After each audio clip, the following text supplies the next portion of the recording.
Hello అండి. మీనా నవల 10వ భాగానికి స్వాగతం అండి. చదువుతున్నది లక్ష్మి. ఇక కథలోకి వెళితే, సికింద్రాబాద్ స్టేషన్లో దిగి ట్యాక్సీలో ఇంటికి వెళుతున్న నాకు ఇల్లు సమీపిస్తున్న కొద్దీ గుండెలు దడదడలాడసాగాయి. కృష్ణ ఇష్టానికి వ్యతిరేకంగా నాన్నగారికి చెప్పకుండా, అమ్మకి తెలియకుండా రాజేశ్వరిని వెంటబెట్టుకుని మా ఇంటికి తీసుకొస్తున్నాను. కృష్ణ బెజవాడ వరకు వచ్చి మమ్మల్ని ట్రైన్ ఎక్కించాడు. ట్రైన్ కదిలే ముందు రాజుని హైదరాబాద్లో తన స్నేహితుడైన మధు ఇంట్లో దింపమని టెలిగ్రామ్ ఇచ్చానని చెప్పాడు. నేను ఆశ్చర్యంగా చూశాను. మళ్ళీ ఇదేమిటి అన్నాను. మళ్ళీ ఏముంది ఇందులో? రాజేశ్వరిని నాతో పంపుతానన్నావు. ఇప్పుడు నీతో కదా పంపుతున్నది. అతని లౌక్యానికి అదే ఇంకోసారి అయితే ఆట పట్టించేదాన్నేమో, కానీ నాకు ఇప్పుడు ఒళ్ళు మండిపోయింది. నాతో పంపటం అంటే నీ స్నేహితుడి దగ్గర దింపమనా? నీతో పంపమన్నావు, పంపుతున్నాను. మీ ఇంటికి పంపిస్తానని నేను అనలేదు. నేను తెరిచి ఏదో చెప్పబోయాను. కృష్ణ నేను చెప్పనివ్వకుండానే అన్నాడు. ఈ పరిస్థితుల్లో రాజు ఒక వారం రోజుల పాటు ఎక్కడికైనా వెళ్ళి ఉండటం మంచిదన్న నీ సూచన నాకు నచ్చింది. అందుకే నా స్నేహితుడి దగ్గరికి తీసుకెళ్ళి దింపమని నీతో పంపుతున్నాను. ఈ లోపల వీలైనంత తొందరగా ఇంతకంటే మంచి సంబంధం చూస్తాను. ఎంత డబ్బైనా సరే, ఇంతకంటే ఘనంగా వేడుకగా దాన్ని పెళ్లి చేయాలి. అప్పటి వరకు నాకు మనశ్శాంతి ఉండదు. రాజు మధుకి నేను టెలిగ్రామ్ ఇచ్చాను. వాడు ఊళ్ళో ఉంటే వాడే స్వయంగా స్టేషన్కి వస్తాడు. ఒకవేళ రాకపోయినా నువ్వు సరాసరి వాళ్ళ ఇంటికి వెళ్ళి, వాళ్ళ అమ్మ నాకు బాగా తెలుసు, నువ్వు ఫలానా అని చెబితే చాలు. అక్కడ నీకేం కొత్తగా అనిపించదు. 4-5 రోజుల్లో వీలు చూసుకుని నేను వస్తాను అన్నాడు. రాజేశ్వరి బుద్ధిమంతురాల్లా అలాగేనట్టు తల ఊపింది. ఇది చాలా అన్యాయం. నేను విసురుగా ఏదో చెప్పబోయాను. అతను విసుగ్గా తర్కం ఇష్టం లేని వాడిలా ముఖం తిప్పుకున్నాడు. అతని ముఖంలో చిరాకుని చూడగానే నా గొంతులో మాటలు అక్కడే ఆగిపోయాయి. క్రిందటిసారి అతను నన్ను పంపడానికి వచ్చినప్పుడు సరదాగా ఆత్మీయంగా మాట్లాడిన సందర్భం గుర్తుకు వచ్చింది. ట్రైన్ కదిలింది. కృష్ణ రాజేశ్వరిని ఉత్తరం రాయమని చెప్పాడు.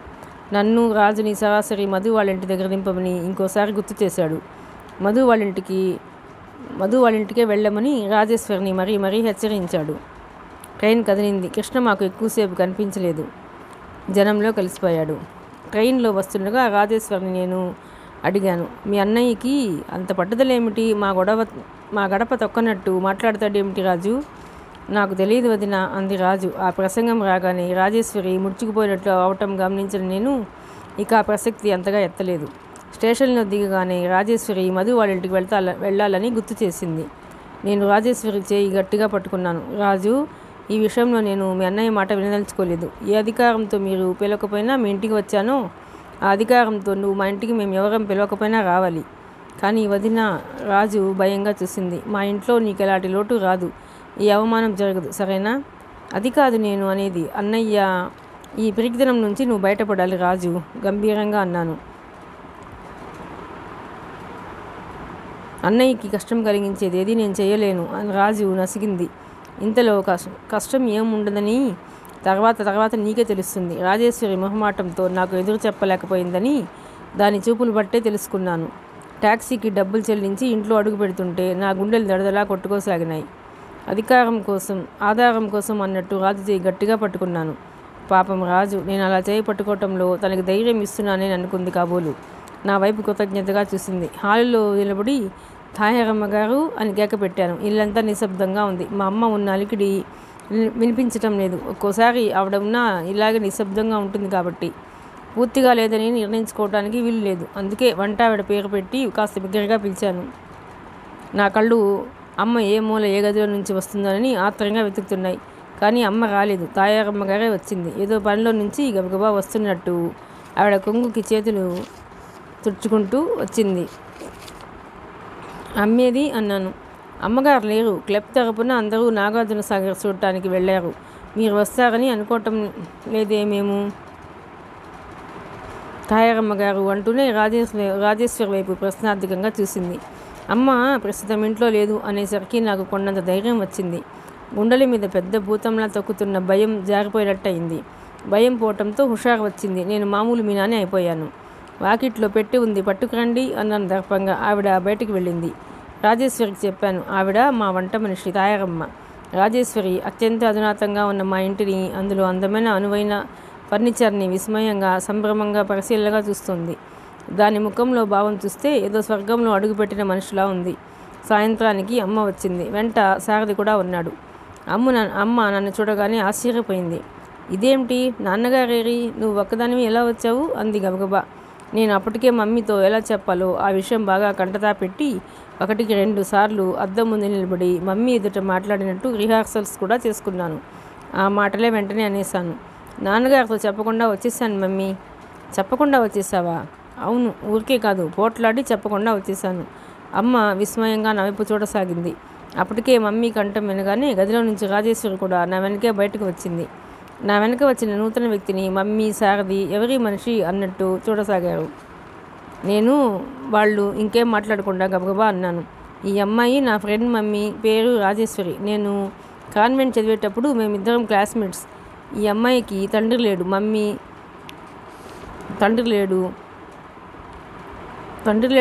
సౌతి తల్లి అన్నగారు ఉన్నారు. వాళ్ళేం చేస్తున్నారో తెలుసా? చదువు మానిపించడమే కాకుండా రెండో పెళ్లి వాడికి ఇచ్చి చేస్తున్నారు. ఈ ముద్దు మహంది ఎదురు తిరగవచ్చా, లేకపోతే ఇంట్లోంచి పారిపోవచ్చా? ఆ రెండూ చేయకుండా విషం మింగటానికి సిద్ధమైంది. చీచి, ఏం ఆడపిల్లలు మమ్మీ వీళ్ళని చూస్తే నీకు ఎందుకు చిరాకో నాకు ఇప్పుడు తెలిసింది. సరిగ్గా అదే సమయానికి నేను ఆ ఊరు వెళ్ళటం, ఇక్కడ నా ఫ్రెండ్ ఉంది అని ఇల్లు వెతుక్కుంటూ వెళ్ళటం దాని అదృష్టం అనుకో. నన్ను చూసి బావురమని ఏడ్చేసింది. విషయం ఏమిటని అడిగితే చివరికి ఇది. నేను వెంట పెట్టుకొని నాతో హోటల్కి తీసుకొచ్చేసాను. నాన్నగారితో చెప్పి ఈ అమ్మాయిని మనం రక్షించాలి నాన్నగారు అన్నాను. నేను ఊపిరి పీల్చుకొని బుంగమూతి పెట్టుతూ అన్నాను. నాన్నగారు ఏమన్నారో తెలుసా? నిశ్చయమైన పెళ్ళి ఆపటం తప్పట. ఒకళ్ళ జీవితాలు మనం చక్కదిద్దలేమట. ఒకళ్ళ కుటుంబ విషయాల్లో మనం జోక్యం కలుగజేసుకోకూడదట. ఆ అమ్మాయిని తక్షణం ఇంటికి పంపేయమన్నారు. నేను ఒప్పుకోలేదు. ఇద్దరం ఘర్షణ పడ్డాం. నాన్నగారు అసలు తనతో మెడ్రాస్ తీసుకువెళ్ళటం పొరపాటైపోయిందన్నారు. నాకు బాగా కోపం వచ్చింది. నాన్నగారు పని మీద వెళ్ళారు. నేను మమ్మీ దగ్గరకు వెళ్ళిపోతున్నాను అని ఒక చీటికి రాసి పెట్టి వచ్చేసాను. నువ్వే చెప్పు మమ్మీ, ఆపదలో ఉన్న ఒక స్నేహితురాల్ని ఆదుకోవటం తప్ప? నేను ఆవిడ దగ్గరగా వెళ్ళి అమాయకంగా ముఖం పెట్టి అన్నాను. మా అమ్మ కళ్ళు విచిత్రమైన గర్వంతో మెరిశాయి. నేను నాన్నగారితో పోట్లాడానన్న విషయం ఆవిడకి బాగా సంతోషం కలిగించినట్టు నాకు స్పష్టంగా తెలుస్తోంది. సారథి గుమ్మంలో నిలబడి రాజేశ్వరి వైపు కుతూహలంగా విచిత్రంగా చూడటం నేను గిరిగంట గమనించాను. చెప్పు మమ్మీ, నేను రాజేశ్వరిని ఇలా తీసుకురావటం తప్పని నువ్వు కూడా అంటావా? అంటే ఇప్పుడే పంపిస్తాను. అది అసలే బిగిరిపోతోంది. నాన్నగారు అలా అన్న తర్వాత మన ఇంటికి రాదంటే రానంది. మా అమ్మని చూసిన తర్వాత నువ్వు ఈ మాటలన్నీ మాట్లాడు అని బలవంతంగా లాక్కు వచ్చాను అన్నాను. అమ్మ రాజేశ్వరి వైపు చూసింది. రాజు నేను చెప్పిన ఈ కల్పిత కథకు కాబోలు నిశ్చేష్టుగానేట్టుగా అయోమయంగా చూస్తూ నిలబడింది. అమ్మ రాజేశ్వరిని దగ్గరికి రమ్మని పిలిచింది. నీ పేరేమిటమ్మా అంటూ ఎంతో ఆప్యాయంగా అడిగింది. రాజేశ్వరి గొంతుక పొడారిపోతున్నట్టుగా చెప్పింది. నేను మా అమ్మ వెనకగా వచ్చాను. వెనక నుంచి 2 చేతులు ఆవిడ బెడ చుట్టూ పెనవేస్తూ గాగాలు పోతూ అన్నాను. ఈ ప్రపంచంలో ఆడపిల్లలు ఇంతింత కష్టాలు పడతారని నాకు ఇంతవరకు తెలియదు మమ్మీ. ఈ రాజేశ్వరిని చూసిన తర్వాత నాకు కనువిప్పయింది. నీలాంటి అమ్మని కలిగి ఉండటం నిజంగా నాకెంత అదృష్టం. అమ్మ నా చెయ్యి పట్టుకొని నొక్కి వదిలింది. రాజేశ్వరితో వాగ్దానం ఇస్తున్నట్టుగా అంది. నీకేం భయం లేదు. నీ జీవితానికి ఏదైనా మార్గం చూసే బాధ్యత నాది. నువ్వు మీనాతో పాటు నిశ్చింతగా మా ఇంట్లో ఉండవచ్చు. మా మీనా లాంటి స్నేహితురాలు ఉండటం ఎంత అదృష్టమో నీకే తెలుస్తుంది అంది. రాజేశ్వరి దించిన తల ఎత్తలేదు. భుజం మీద చూపులు అంటుకుపోయిన దానిలా నిలబడింది. నీకేమైనా పనులు వచ్చినా అడిగింది అమ్మ. ఓ, వంట బ్రహ్మాండంగా చేస్తుంది మమ్మీ. కుట్లు అల్లికలు వచ్చు. పాట చాలా బాగా పాడుతుంది అన్నాను నేను. అమ్మ మమ్మల్ని లోపలికి వెళ్ళమంది. నాన్నగారికి నేను ఇక్కడికి క్షేమంగా చేరినట్టు ట్రంకాల్ చేయి మమ్మీ అన్నాను. అలాగే, ఇప్పుడే బుక్ చేస్తాను కాల్ అంది. సారథి లేచి ఫోన్ దగ్గరికి వెళ్ళాడు. అతను ట్రంకాల్ బుక్ చేయటం, అమ్మ నాన్నగారితో మీనా ఇంటికి వచ్చేసింది, మీరేం కంగారు పడకండి అని చెప్పటం నేను విపులంగా దగ్గరుండి విన్నాను. అమ్మ ఫోన్లో మీనా ఇక్కడికి వచ్చిందని చెబుతుంటే అవతల ఆయన ఎంత కంగారు పడతారో నేను బాగానే ఊహించగలను. కొద్దిసేపు అయిన తర్వాత అమ్మ స్నానానికి బాత్రూంలోకి వెళ్ళింది. సారథి ఇంటికి వెళ్ళిపోయాడు. ఇద్దరం ఏకాంతంగా ఉండగానే రాజేశ్వరి బిక్కమొహంతో బెదిరిపోతున్న దానిలా నా దగ్గరికి వచ్చింది. వదినా అంది బేలగా చూస్తూ. రాజేశ్వరి ముఖంలో భయాందోళనలు సరిగ్గా గ్రహించిన నేను దాని చేతులు పట్టుకొని దగ్గరికి తీసుకున్నాను. ఎంతో అనునయంగా చెప్పాను. నాన్నగారు ఇంటికి రాగానే జరిగిందంతా చెప్పేస్తాను. రాజు, అప్పుడు ఇంక మనకేం భయం లేదు. అసలు మొదట అమ్మతో నిజం చెప్పేద్దామనే అనుకున్నాను, కానీ ఆ సారథి ఉండటంతో అన్నాను. మరి అన్నయ్యకి ఉత్తరం? నేను వ్రాస్తానుగా, నువ్వు ఎలాంటి బయలు లేకుండా నిశ్చింతగా ఉండు. ఏమో వదినా, నేను ఇంతవరకు ఎప్పుడు అన్నయ్య చెప్పిన దానికి వ్యతిరేకంగా చేయలేదు. ఇప్పుడు కూడా నువ్వేం చేయటం లేదుగా. నేను చేస్తున్నాను అన్నాను ధైర్యం ఊరిపోస్తున్నట్లుగా. సిటీకి 2 రోజుల్లో ఇందిరాగాంధీ వస్తోంది. అమ్మ మిస్సెస్ లింగం ఆవిడని తమ క్లబ్కి పిలిచి ఘనంగా విందు ఏర్పాటు చేయాలని నిశ్చయించుకున్నారు. అమ్మ మిస్సెస్ లింగం ఆవిడని తమ క్లబ్కి పిలిచి ఘనంగా విందు ఏర్పాటు చేయాలని నిశ్చయించుకున్నారు. అమ్మ ఆ హడావిడిలో తిరుగుతోంది. మర్నాడు సాయంత్రానికి నాన్నగారు మెడ్రాస్ నుంచి వచ్చేశారు. రాజేశ్వరిని చూసి అమ్మ చెప్పిన కథ వింటుంటే ఆయన పొందిన ఆశ్చర్యం అంతా ఇంత కాదు. మధ్య మధ్యలో ఆయన నా వైపు కోపంగా చిరాగ్గా చూడటం నేను గమనించకపోలేదు. ఆ రాత్రి నాన్నగారు తన గదిలోకి పిలిచారు. నేను క్లుప్తంగా జరిగిందంతా చెప్పాను. రాజు పెళ్లి నా మూలంగా ఆగిపోయిందనేసరికి ఆయన ముఖం కమిలిపోయినట్టుగా అయింది. చాలాసేపు నిశ్చలంగా ఉండిపోయాను.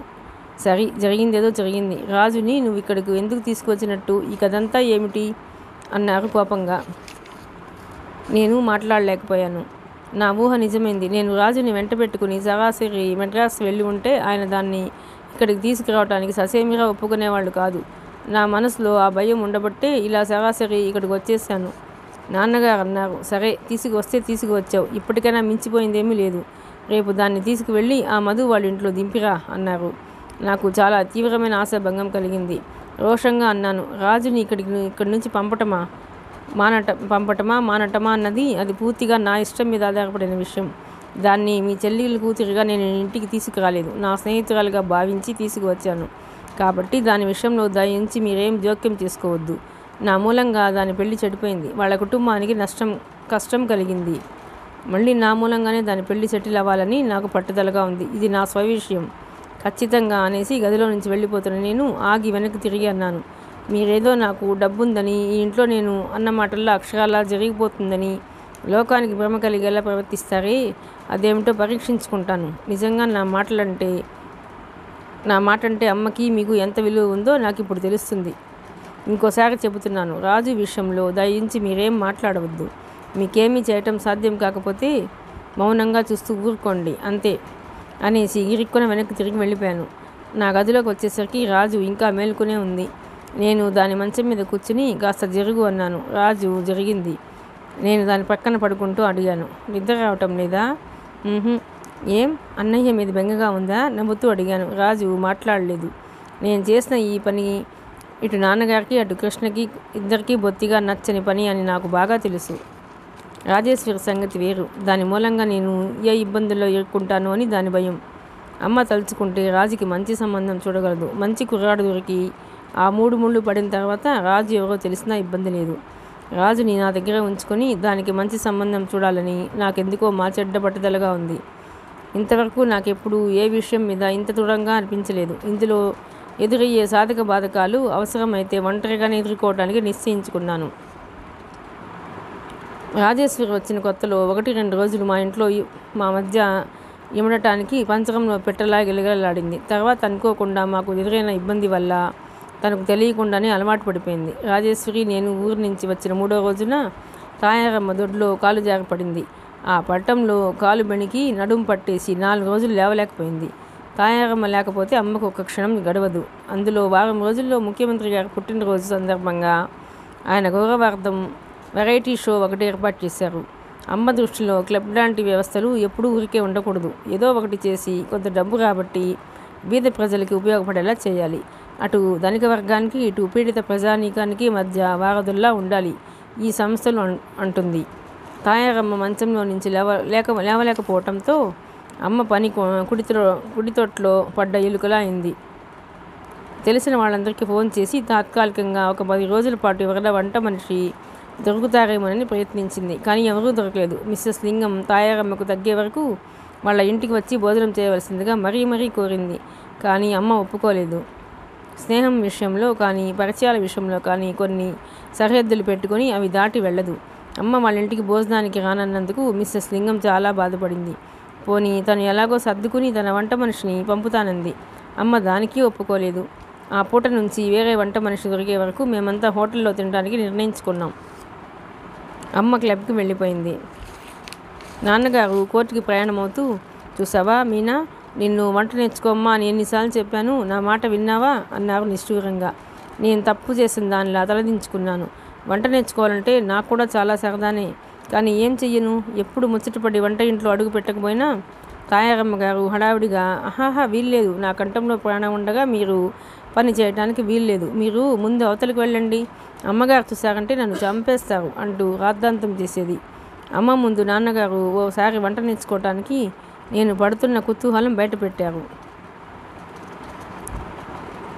ఆవిడ నిర్లక్ష్యంగా చూసి, వంట నేర్చుకోవటం కూడా ఓ గొప్పేనా ఏమిటి, ప్రావీణ్యం అంతా మిగతా వాటిల్లో చూపు అంటూ కసిరింది.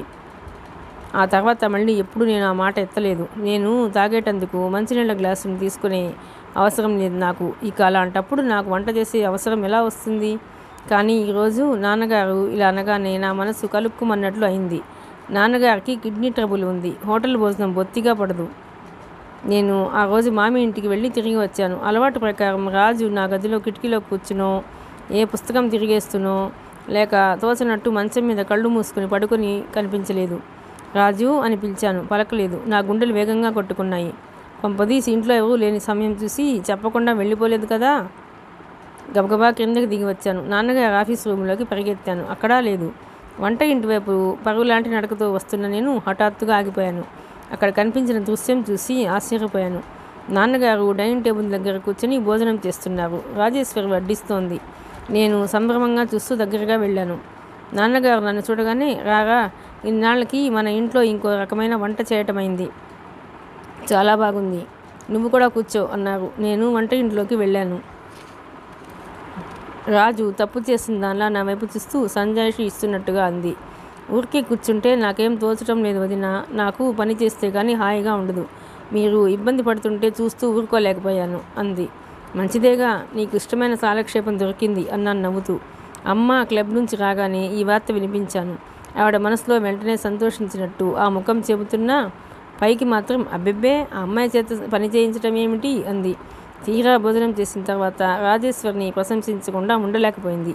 నీకు కాబోయే భర్త ఎవరో కానీ చాలా అదృష్టవంతుడు అంది. ఆ విధంగా రాజేశ్వరి పుణ్యమాని అప్పటికి మా ఇంట్లో ఇబ్బంది గట్టెక్కింది. ఇంట్లో పని పాట వచ్చిన పిల్ల ఎదురుగా కనబడేసరికి తాయారమ్మ గారి నడుము నొప్పి తగ్గటానికి 2 వారాల పైగా పట్టింది.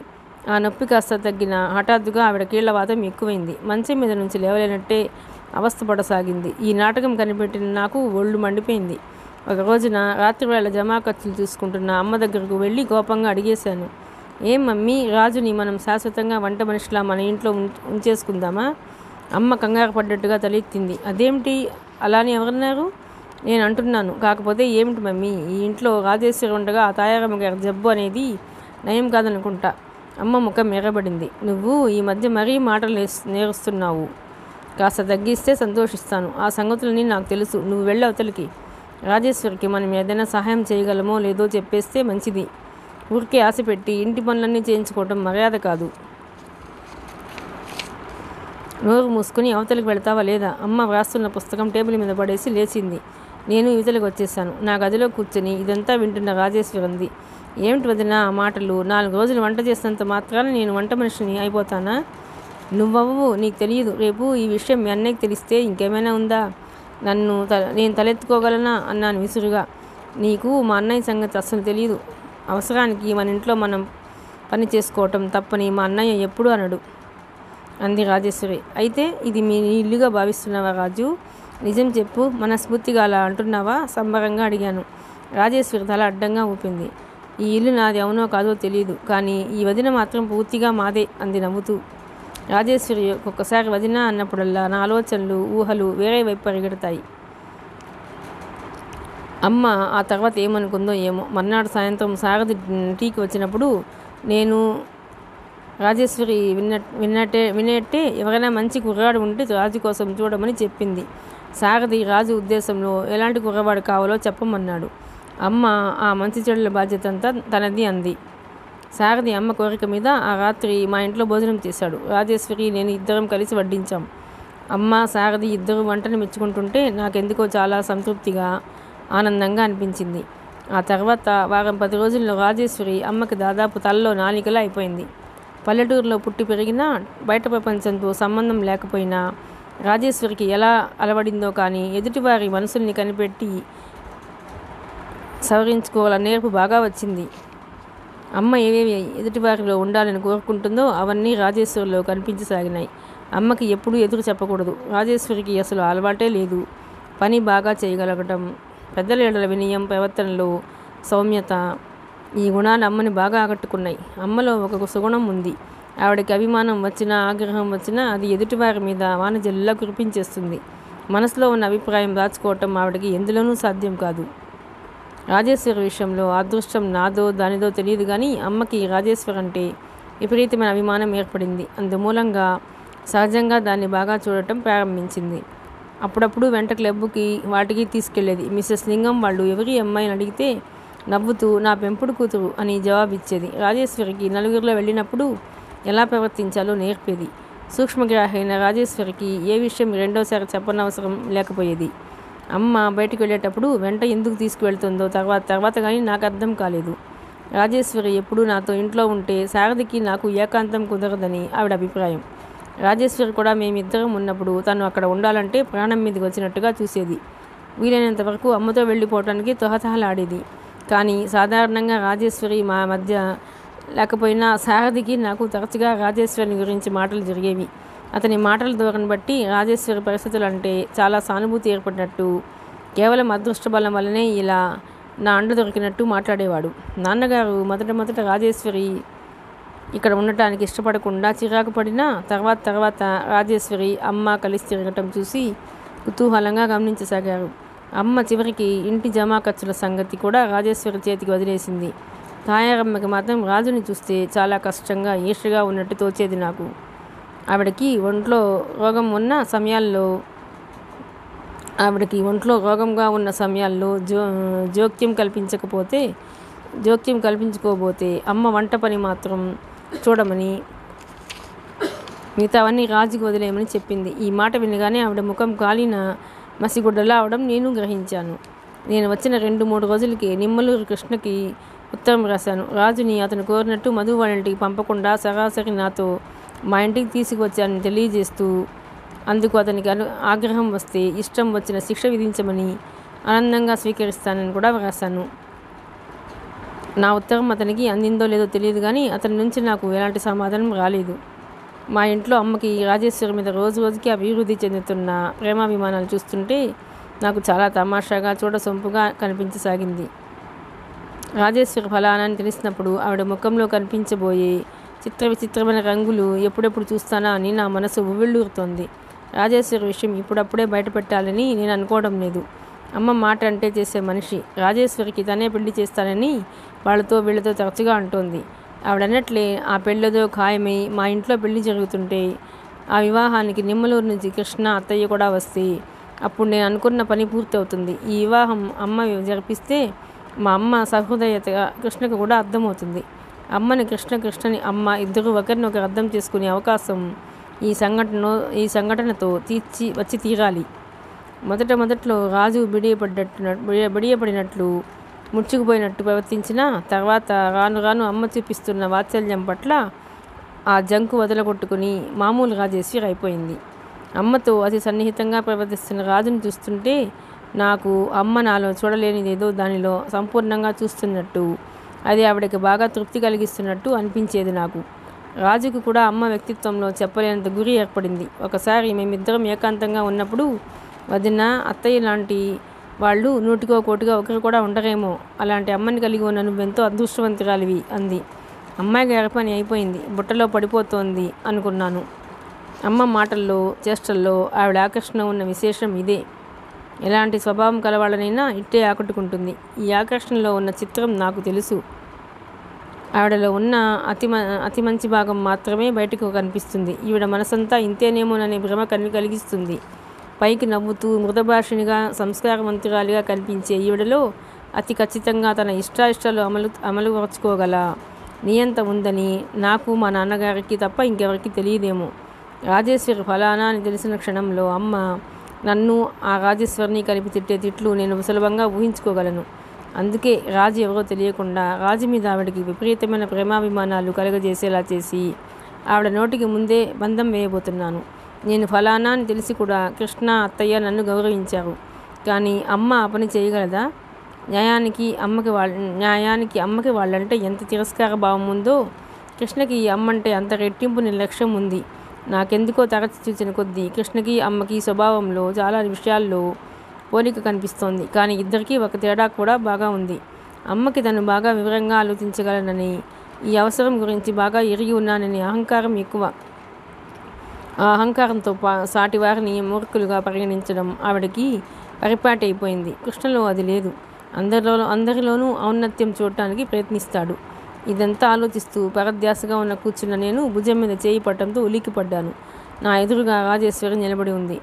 అమ్మ, రాజేశ్వరి ఇప్పుడే క్లబ్ నుంచి వచ్చారు. ఈ మధ్య రాజు అమ్మకి దాదాపు నీడలా అయిపోయిందని చెప్పవచ్చు. ఒక్కదానివి అలా కూర్చున్నామే వదినా అంది. అప్పుడప్పుడు ఇలా ఒక్కదాన్నే కూర్చోవడం నాకు ఇష్టం అన్నాను నవ్వుతూ. రాజేశ్వరి నా చేతులు పట్టుకొని ఊపుతూ అంది. ఈరోజు ఏం జరిగిందో తెలుసా? నేను క్షణంసేపు దాని ముఖం వైపు పరిశీలనగా చూశాను. రాజుకి ఇష్టమైందేదో జరిగింది. ఆనందంతో దాని కళ్ళు తలుగు నీలుతున్నాయి. ఏదో చాలా అపురూపమైనది జరిగిందని మాత్రం తెలుస్తోంది. గురువారం నాడు క్లబ్లో జరిగే ఫంక్షన్కి నేను ప్రార్థన పాడే నిర్ణయం జరిగింది. అత్తయ్య ఇప్పుడే కమిటీ మెంబర్స్కి నా చేత పాట పాడించి వినిపించింది. ఇక నుంచి క్లబ్ తరపున ఎక్కడ ఏ ప్రోగ్రాం జరిగినా నేనే ప్రార్థన పాడటానికి అందరూ ఏకగ్రీవంగా ఆమోదించారు. దాని సంతోషం చూస్తే నాకెంతో ఆనందంగా అనిపించింది. నిజంగా అన్నాను నమ్మైనట్టు నటిస్తూ. నిజం కావాలంటే అత్తయ్యని అడుగు. ఏది అమ్మ? క్రింద ఉంది. మీ శ్రీవారు వచ్చారు, మాట్లాడుతోంది. వస్తానుండు, చీర మార్చుకుని అని వెళ్ళింది. రాజు ఎన్నిసార్లు అనొద్దన్నా శారదని అలాగే అంటుంది. రాజు బట్టలు మార్చుకొని వచ్చింది. తాయారమ్మ అప్పటికే పైకి వచ్చి అల్లుడుగారు వచ్చారు అనే వార్త నాకు వినిపించి వెళ్ళింది. నేను విని కిందకి రాబోతుండగా రాజేశ్వరి అడిగింది, అన్నయ్య దగ్గర నుండి ఉత్తరం వచ్చిందా వదినా? రాలేదు. అదే నేను చూస్తున్నాను అన్నాను. రాజేశ్వరి ముఖం చిన్నపోయింది. నా మీద కోపం వచ్చిందేమో వదినా, నేను ఇక్కడ ఎంతో సంతోషంగా ఉన్నాను. రాజు, ఆ మాట మనస్ఫూర్తిగా అంటున్నావా? రాజేశ్వరి విచిత్రంగా అడిగింది. అదేమిటి వదినా, మాటి మాటికి అలా అడుగుతావేం? నీకు తెలియటం లేదా నేను సంతోషంగా లేనా? నాకు ఇక్కడ ఏం లోటు జరుగుతుందని? ఏమో రాజు, నువ్వు ఫలానా అని అమ్మకి నేను చెప్పకపోవటం చూసి. ఓ అదా? రాజు నా దగ్గరికి వచ్చింది. నా చేయి ఆప్యాయంగా తన చేతిలోకి తీసుకుంటూ అంది. వదినా, నేను ఫలానా అని అత్తయ్యకి ఎందుకు చెప్పలేకపోయావో నాకు అర్థమైంది. అత్తయ్యకి నేనెవరో తెలిస్తే నన్ను గౌరవించదని, ఆప్యాయంగా చూడదని నీ భయం. రెండు మూడు రోజుల నుంచి నేను కూడా ఇదే ఆలోచిస్తున్నాను. అత్తయ్యకి ఆ విషయం సమయం చూసి నేనే చెప్పేస్తాను. నేనెవరో తెలిసిన అత్తయ్య నన్ను అభిమానంగానే చూస్తుందనే నమ్మకం నాకు కలిగింది. రాజు, నేను నిజంగా నమ్మలేనట్టే చూశాను. ఇంత అర్థం చేసుకోగల శక్తి దానికి ఉందని నేను కల్లో కూడా అనుకోలేదు. ఆ క్షణంలో అది నా ప్రాణ స్నేహితురాల్లా కనిపించింది. రాజు అంది. అత్తయ్య అంటే అన్నయ్యకి ఎందుకు గిట్టదో నాకు అర్థం కావటం లేదు. కారణం ఏమిటో తెలియదు, కానీ అన్నయ్య అత్తయ్య విషయంలో మాత్రం పొరపాటు పడుతున్నాడని అనిపిస్తోంది. రాజు, నేను దాని మెడ చుట్టూ చేతులు వేసి హత్తుకుపోయాను.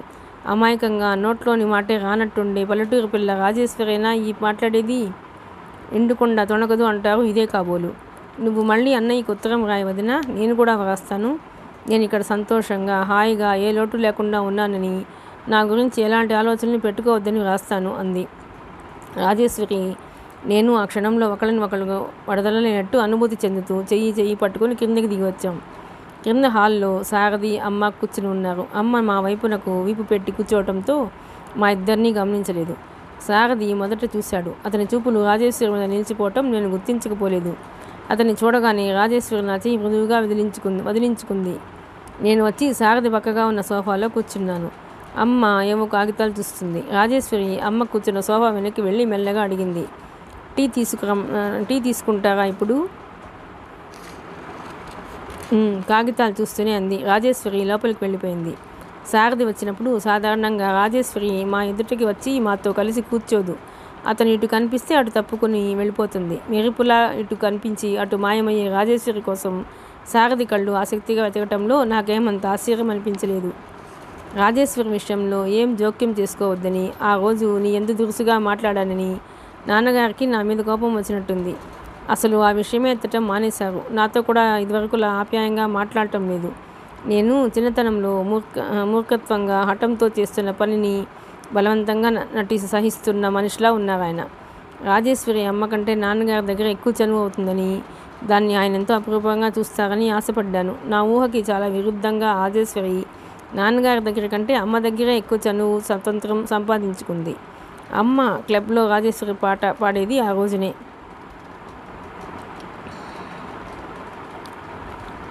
నేను ఆ మాట విన్నప్పటి నుంచి ఆట పట్టించాను. దీన్ని ఎందుకు సెలెక్ట్ చేశారు మమ్మీ? ఒట్టి బెదురుగొడ్డే. అక్కడ ఆ జనం చూడగానే విరుచుకు పడిపోతుందేమో. మమ్మీ నేను ఆట పట్టించానని గ్రహించింది. నా వైపు అభిమానంగా చూస్తూనే మళ్ళీ కసురన్నట్టుగా అంది. చాలే, నోరు మూసుకో. మనుషులకి పెరిగితనం నూరిపేయటంలో నువ్వు మీ నాన్న అంతటి వాళ్ళు ఇంకెవరూ లేరు. రాజేశ్వరి మూర్ఛ వచ్చి పడిపోతుందో లేక బాగా పాడి అందరూ మెచ్చుకుంటుంటే నీకు మూర్ఛ వస్తుందో నువ్వే చూద్దు గాని అంది. ఆ అనటంలో రాజేశ్వరి పట్ల మెచ్చుకోలు, ఆవిడ పనిలో ఆవిడకి విశ్వాసం, ఎంతో ధీమా కనిపించాయి.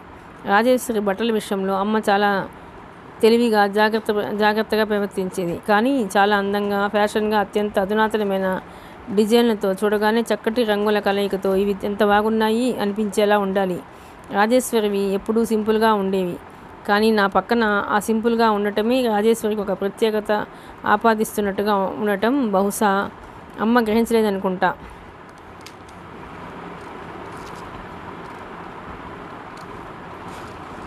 నాకు రాజేశ్వరిలా ఎప్పుడూ లేత రంగులతో నిరాడంబరంగా ఉండాలనిపించేది. రాజు క్లబ్లో పాట చాలా బాగా పాడింది. మైక్కి దాని గొంతు అంత బాగా సరిపోతుందని నేను అనుకోలేదు. ప్రోగ్రాం అయిన తర్వాత స్వయంగా సారథి కూడా రాజుని అభినందించాడు. అతను మెచ్చుకుంటుంటే తనని కాదన్నట్టు తల వంచుకొని ఊరుకుంది. నేను భుజం మీద గిల్లాను. అదేమిటి, కాంప్లిమెంట్ అందిస్తుంటే మాటలు రాని మూగదానిలా చూస్తావేం? థ్యాంక్స్ అన్నాను మందలిస్తున్నట్టు ఆరిందానిలా. సారథి నవ్వాడు. మనుషుల్ని కంగారు పెట్టడంలో మీ స్నేహితురాలి తర్వాతనే ఎవరైనా. సభ్యత, సంస్కారం అంటూ అడుగడుగునా గుర్తు చేసుకుంటూ బ్రతికే మాకు కొన్ని మాటలు చిలక పలుకుల్లా వల్లించటం అలవాటు. ఆ అలవాటు మీకు లేదని నాకు తెలుసు. అది మీ ప్రత్యేకతగా ఎప్పుడో గుర్తించాను. నాకు సారథిని చూస్తే ఆ క్షణంలో అమ్మదంగా అనిపించింది. రాజేశ్వర్లో ప్రత్యేకతగా ఇది గుర్తించాలి. ఈ మాట అమ్మ వింటే బాగుండును అనిపించింది ఆ క్షణంలో. మర్నాడు సారథి నాకు ఫోన్ చేశాడు. అతను తనంతటా ఫోన్ చేసి నాతో మాట్లాడే క్షణాలు చాలా కొద్ది. రాజేశ్వరి వచ్చి నాకు ఫోన్ వచ్చిందని చెప్పింది. నేను వెళ్ళి మాట్లాడాను. అతనికి ఎవరో బెనిఫిట్ షోకి టికెట్ అంటగట్టావుట. అతనికి వెళ్ళటానికి టైం లేదుట. నేను రాజేశ్వరి వెళ్ళాలిట. రాజేశ్వరిని ప్రత్యేకంగా గుర్తించుకున్నందుకు ఆనందం అనిపించింది. ఆ సినిమా సంగీత ప్రాధాన్యత గల చిత్రం కాబట్టి రాజేశ్వరిని తప్పకుండా చూడమని సలహా ఇచ్చాడు. ఇద్దరం సినిమాకు వెళ్ళాం. తీరా లోపలికి వెళ్ళబోతుంటే సారథి కారు వచ్చి ఆగింది. నాకంటే అతన్ని ముందుగా రాజేశ్వరి చూసింది. అదిగో మీ శ్రీవారు వచ్చారు అంది. నేను తిరిగి చూశాను. అతను అక్కడి నుండే మమ్మల్ని విష్ చేసి కారు పార్క్ చేసుకోసాగాడు.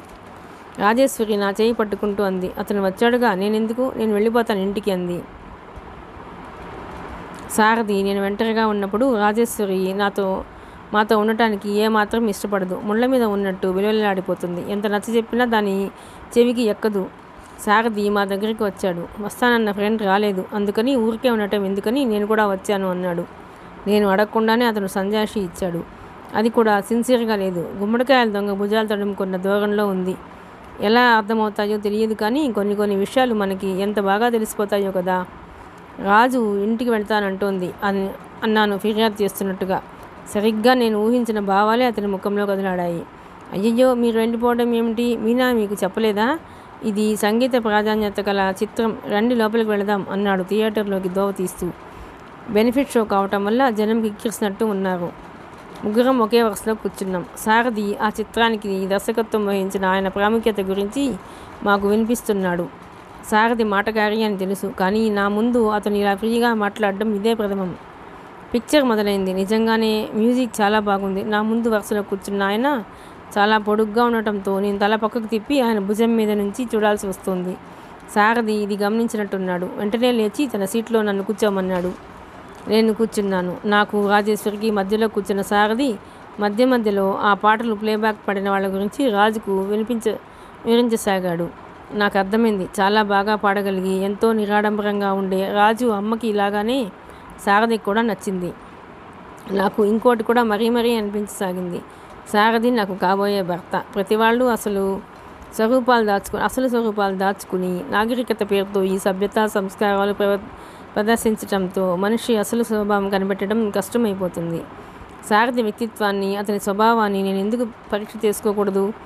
అమ్మ దృష్టిలో సారథి తెలివి గలవాడు కావచ్చు, అతని వ్యక్తిత్వం ఆవిడకి బాగా నచ్చి ఉండవచ్చు. కానీ నేను నా కాబోయే భర్త విషయంలో మాత్రం నేను అమ్మ విలువలు మీద ఆధారపడదలుచుకోలేదు. ఆ విలువేదో నేను గుర్తించాలి, అవి నాకు నచ్చాలి. తర్వాత సారథి నేను ఒంటరిగా కూర్చున్నప్పుడల్లా తరచుగా రాజుని గురించే మాట్లాడుకునేవాళ్ళం. ఆ ప్రసంగంలో ఏదో విధంగా కావాలని నేనే ఎత్తేదాన్ని. సారథి కుతూహలంగా వినేవాడు. యథాలాపంగా అడిగినట్టుగా రాజుని గురించి అడిగేవాడు. రాజేశ్వరిని గురించిన ప్రసంగం వచ్చినప్పుడల్లా మా మధ్య గంటలు నిమిషాల్లా గడిచిపోయేవి. నేను అప్పుడప్పుడు కావాలని రాజుని ఒట్టి మొద్దని, మూర్ఖురాలని అంటూ ఉండేదాన్ని. సారథి రాజు విషయంలో నేను పొరపాటు పడుతున్నట్టుగా భావించి అది తను సరిచేయాలని తాపత్రయపడేవాడు. రాజు అలాంటి మనిషి కాదని, నేనేదో దాన్ని సరిగ్గా అర్థం చేసుకోలేదన్నట్టు వివరించడానికి చూసేవాడు. అతన్ని బాగా రెచ్చగొట్టి ఆవేశం వచ్చేలా తర్కంలోకి దింపి హఠాత్తుగా మధ్యలో, పోనిండి, 4 రోజులు తలదాచుకోవడానికి నా దగ్గరికి వచ్చిన దాని గురించి మనకి ఈ వాదన ఏమిటి అంటూ చల్లగా ఆ ప్రసంగం నుంచి జారిపోయేదాన్ని.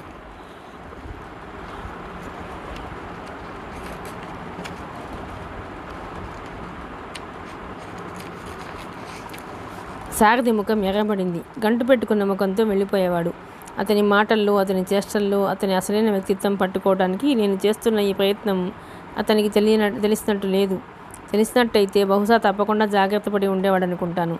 ఒకసారి మాటల సందర్భంలో అతనితో రాజేశ్వరికి రేడియోలో పాడాలని చాలా కుతూహలంగా ఉందని, కానీ అమ్మ ఏదైనా అనుకుంటుందేమోనని భయపడుతోందని అన్నాను. నిజానికి పాపం అది ఎప్పుడూ అనలేదు. అసలు రేడియోలో పాడాలి అనే ఉద్దేశమే లేదు. రాజేశ్వరి ఇష్టమేదో మా అమ్మ అణిచివేస్తోందని అనుకున్నాడు సారథి. దాంతో ఒకసారి మేము కూర్చుని ఉండగా రాజు రేడియోలో పడితే బాగుంటుందనే సూచన తనంతట తానే చేశాడు. సూచన చేసి ఊరుకోలేదు. 1-2 సార్లు నాకు గుర్తు చేసి రాజు చేత అప్లికేషన్ పెట్టించాడు.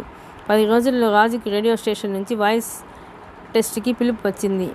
అమ్మ ఏమనుకుందో ఏమో, తనే స్వయంగా దగ్గరుండి రాజుని రేడియో స్టేషన్కి తీసుకెళ్ళింది. సారథి తనకేదో గొప్ప సహాయం చేసినట్టు రాజు భావిస్తోందని, తన కృతజ్ఞతలు తెలపమని కోరిందని సారథితో చెప్పాను. రాజుకి మేము అనుకున్న దానికంటే త్వరగానే రేడియో స్టేషన్ నుంచి ప్రోగ్రాం వచ్చింది.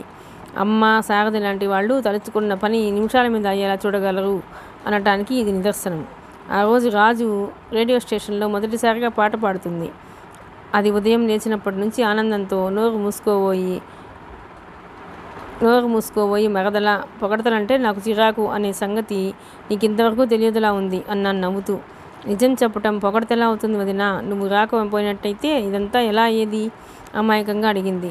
జరగాల్సినవన్నీ ముందే రాసిపెట్టి ఉంటాయి అని పెద్దలు చెప్పగా విన్నాననుకో. కానీ అమ్మకి బాగా జలుబు చేసి కళ్ళు, ముక్కు ఏకమైనట్టుగా ఎర్రబడినాయి.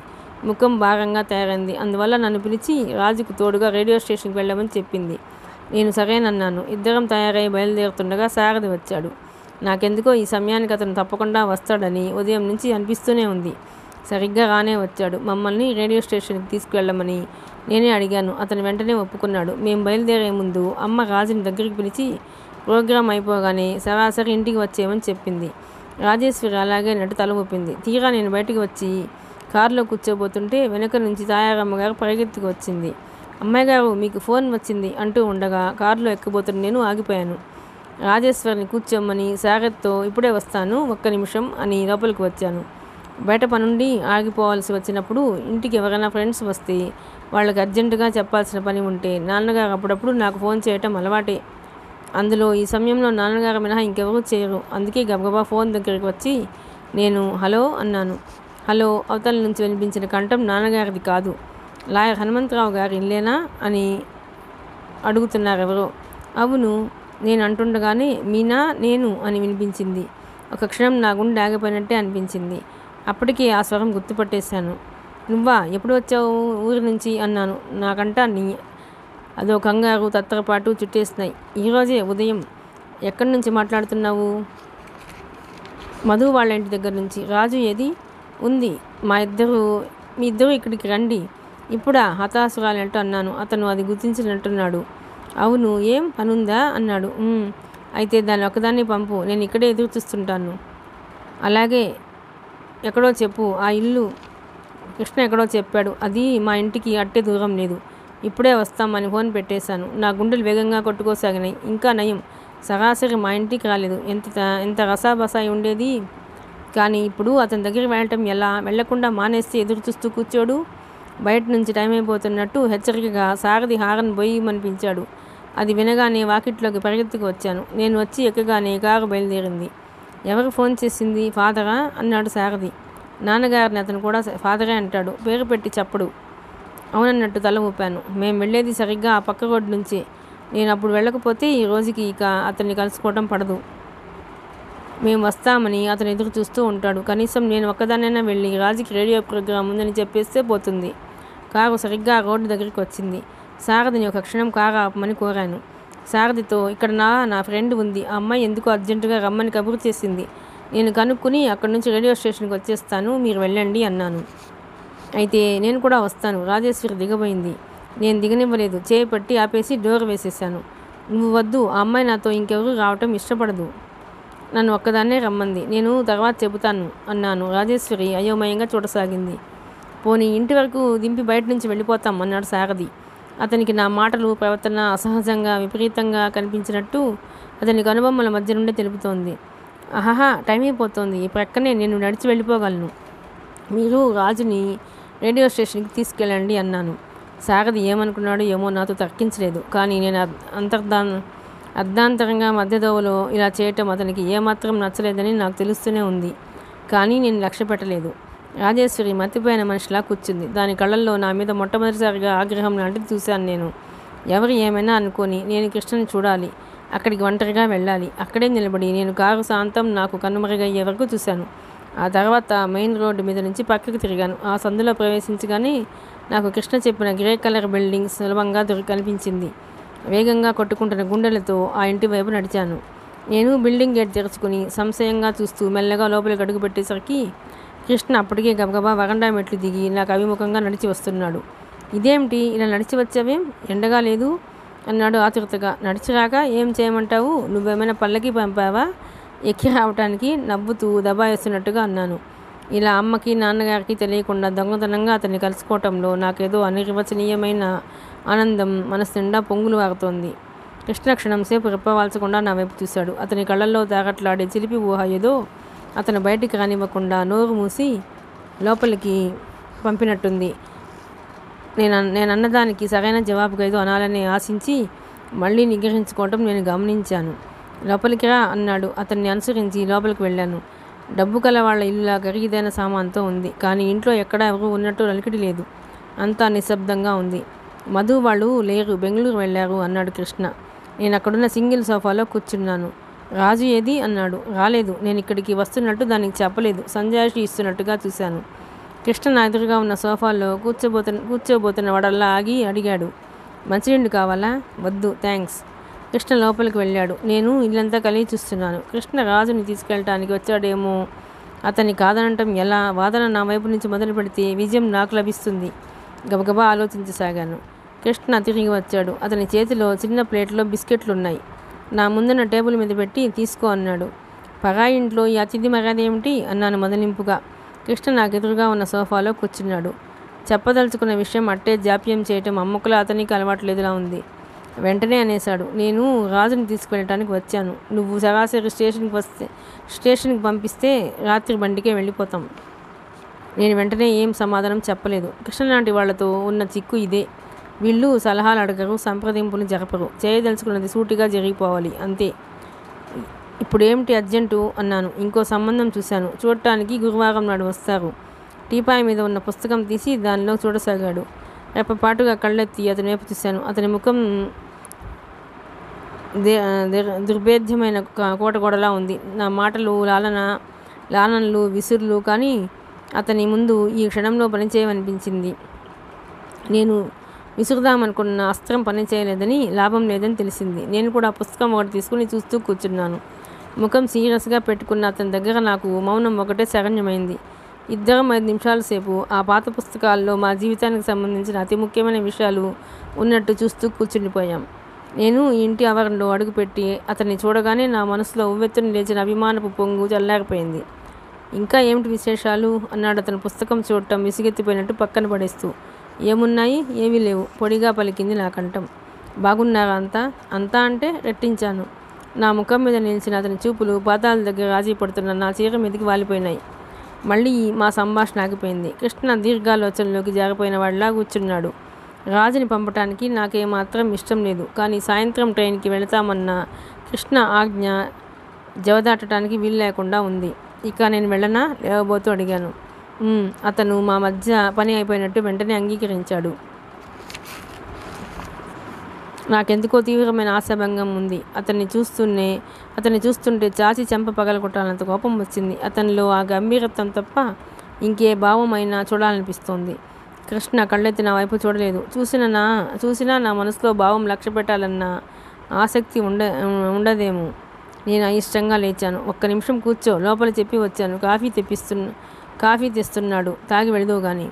చాలే నీ మర్యాద. వచ్చిన మనిషితో మనసు విప్పి 2 చల్లటి మాటలు మాట్లాడకుండా కాఫీలు టిఫిన్లు ఇస్తే మర్యాద తీరిపోతుందా? అతడు చకితుడైనట్టు చూశాడు. రాజుని పంపించాలట. పెద్ద మనిషి చెబుతున్నాడు. దానికి ఏ విధమనో చూసి ముడేస్తే కానీ నీకు నిద్ర పట్టదా ఏం? ఇప్పుడు పెళ్ళికి ఏం తొందర వచ్చిందని అది పెళ్ళో అని ఏడుస్తుందా? కృష్ణ కళ్ళు చురుగ్గా అయినాయి. నా మనసులో అసలు భావం కనిపెట్టాలన్నట్టు నా వైపు తీక్షణంగా చూడసాగాడు. అతని చూపులు నాకు ఎలాగో అనిపించాయి. కావాలని నేను తెచ్చుకున్న ఈ ఆగ్రహం అతను పసిగట్టేసి ఆట పట్టిస్తాడేమోనని భయం వేసింది. అందువల్ల నేను అసలు అతని వైపు సరిగ్గా చూడనే లేదు. రాజుకి నువ్వేం పెళ్లి చేయని అవసరం లేదు. దానికి తగిన మంచి సంబంధం చూసి మా ఖర్చులతో మేమే చేస్తాం. సరేనా? నువ్వు వెళ్ళు. రాజు నీతో రావటం అసంభవం. నేను కావాలంటే అత్తయ్యకి ఉత్తరం రాసుకుంటాను. ఒక్క నిమిషం కూర్చో అన్నాడు అతను. అతని కంఠంలో అంచున వదునుగా ఉన్న ఆగ్రహం నాకు అర్థమవుతూనే ఉంది. కూర్చోను. ఒకవేళ కూర్చున్నా రాజుని పంపను. కూర్చో, వంటతను వస్తాడు. అతను ఏమైనా అనుకోగలడు. అనుకోని నాకేం అన్నానే కానీ అప్పుడే లోపలికి టీ తెస్తున్న వంటవాడిని చూడగానే హఠం చేస్తున్నట్టుగా అలా నిలబడిపోయాను. వంటవాడు టీ తెచ్చి మా ముందు పెట్టి వెళ్ళిపోయాడు. కృష్ణ టీ కప్పు తీసి నా చేతికి అందించాడు. నేను అందుకుని మళ్ళీ ట్రేలో పెట్టేశాను. తాగావా? నవ్వుతూ అడిగాడు. తాగాలని లేదు, సీరియస్గా అన్నాను. కృష్ణ కప్పు తీసి మళ్ళీ అందించాడు. నీతో చాలా కష్టమే సుమా. పాపం కృష్ణ కొంటగా అన్నాడు. నేను సమాధానం చెప్పలేదు. నేను ఇలా హఠాత్తుగా కారణం చెప్పకుండా మధ్యలో దిగి వచ్చేసినందుకు కారణం ఏమిటని సారథి మనసులో పురుగులా తొలుస్తూనే ఉంటుంది. ఈ రోజు కాకపోతే రేపైనా నేను కలుసుకోవడానికి వచ్చిన ఈ వ్యక్తి ఎవరా అని ఆరా తీయక మానడు. ఇంతకీ నువ్వు చెప్పేది ఏమిటి? రాజుకి నన్ను సంబంధాలు చూడొద్దంటావు. టీ తాగుతూ సీరియస్గా అడిగాడు కృష్ణ. అవునన్నట్టు తల ఊపాను. ఇప్పటికి జరిగిన ఈ అనర్థాలు చాలలేదా? రాజు పెళ్లి ఆగిపోవటం అనర్థం ఏమీ కాదు. అది దాని అదృష్టమని ఎప్పటికైనా నువ్వే ఒప్పుకుంటావు. ఇక నీ పెళ్ళి అంటావా? అది అనర్థమే కావచ్చు. ఒప్పుకుంటాను.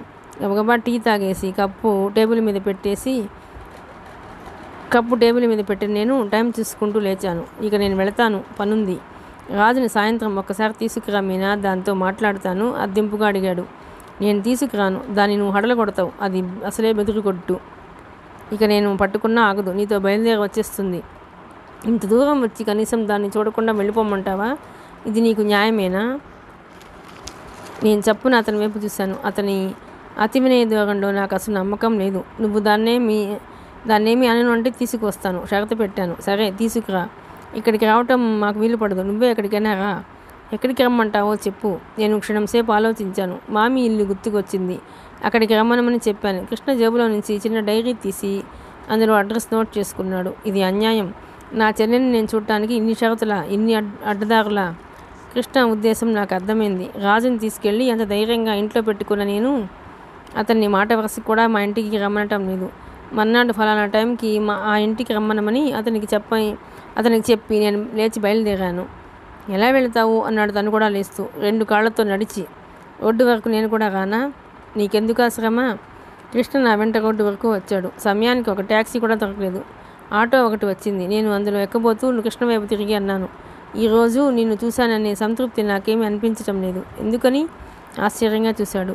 నువ్వు సరిగా మాట్లాడలేదు అనేసి నేను ఆటోలో ఎక్కబోయాను. కృష్ణ చటుక్కున నా జబ్బ పట్టి ఆపేశాడు. అంటే ఏమిటో సరిగా చెప్పు అన్నాడు. నేను నోరు తెరచేదో అనబోయాను. కృష్ణ భుజం మీద నుంచి నా చూపులు దూరంగా మేము నడిచి వచ్చిన సందులో నుంచి ఆకుపచ్చ గళ్ళున్న పట్టు చీర కట్టుకుని ఇటే వస్తున్న ఒక ఆవిడని గమనించాము. నా గుండెలు జల్లుమన్నాయి. మిస్సెస్ లింగం నన్ను చూసింది. గబగబా నా వైపే చూస్తోంది. ఏమిటి నడిబజార్లో? కృష్ణ చెయ్యి ఒక్క విదిలింపుతో వదిలించేసుకుని ఆటోలో ఎక్కాను. ఆటో స్టార్ట్ అయింది. ఆటో కదిలే ముందు నేను తలదిప్పి చూశాను. గబగబా వస్తున్న మిస్సెస్ లింగం నన్ను ఆగమని చేయి ఊపుతోంది. నేను అది గమనించిన దానిలా తల తిప్పేసుకుని త్వరగా పోనీ అన్నాను. నా ఆ తొందరలో కంగారులో కృష్ణ వైపు ఇంకోసారి చూసే అవకాశమే దొరకలేదు. నేను రేడియో స్టేషన్కి వచ్చాను. రాజు పాట రికార్డింగ్ అవుతోంది. సారథి రాజు లోపల ఉన్నారు. నేను బయట వెయిటింగ్ రూమ్లో కూలబడ్డాను. నా గుండెలు ఇంకా దడదడలాడుతూనే ఉన్నాయి. మిస్సెస్ లింగం చూసింది. నేను ఫలానా వీధిలో ఎవరో అపరిచిత యువకుడితో చనువుగా మాట్లాడటం అనేది ఆమె దృష్టిలో మామూలు విషయం అయి ఉండదు. అమ్మతో తప్పక చెబుతుంది. ఎవరా మనిషి అని ఆగా వస్తుంది. ఏం జవాబు చెప్పగలను? నా మనసంతా ప్రశ్నలమయంగా తీవ్రమైన అలజడిగా అయిపోయింది. నేను అక్కడికి వెళ్ళి కూర్చున్న 5 నిమిషాలకి రికార్డింగ్ పూర్తి చేసుకుని రాజు సారథి బయటికి వచ్చారు. ఇదేమిటి ఇక్కడ కూర్చున్నావా ఒక్కదానివి? రాజు ఆదుర్దాగా నా దగ్గరికి వస్తూ అంది. ఎంతసేపు అయింది వచ్చి అన్నాడు సారథి.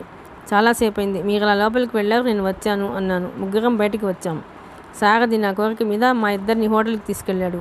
సారథి పుణ్యమాని రాజుకి ఈ విధంగా రేడియోలో పాడే అదృష్టం కలిగిందన్నాను. రాజు కూడా ఒప్పుకుంది. బాగుంది, మధ్యలో నాదేముంది అన్నాడు సారథి. పైకి ఇష్టం లేనట్టు నటిస్తున్నా నా పొగడత అతనికి ఆనందం కలిగించినట్టు అతని కళ్ళల్లో ఆనందం చూసి నేను గ్రహించాను.